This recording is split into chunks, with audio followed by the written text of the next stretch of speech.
नमस्कार दोस्तों, खुद की कुंडली खुद ही पढ़िए पार्ट 2 है और मैं आपको अच्छी तरीके से समझाऊंगा। तो दोस्तों आज हम बात करेंगे ग्रहों के बारे में। तो सबसे पहले ग्रह आते हैं तो वह है सूर्य।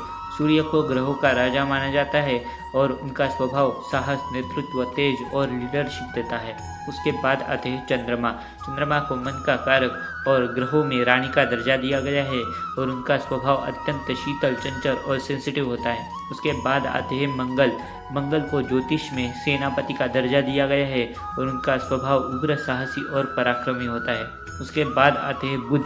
बुध को राजकुमार का दर्जा दिया गया है और उनका स्वभाव बुद्धि, संचार और व्यापारिक कुशलता देता है।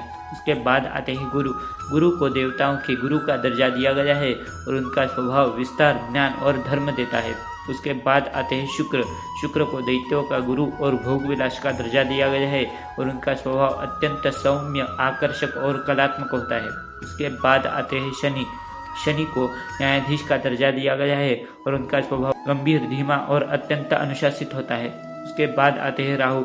राहु को छाया ग्रह की उपाधि दी गई है और उनका स्वभाव अत्यंत रहस्यमयी, विद्रोही और भ्रम पैदा करने वाला होता है। उसके बाद आते हैं केतु।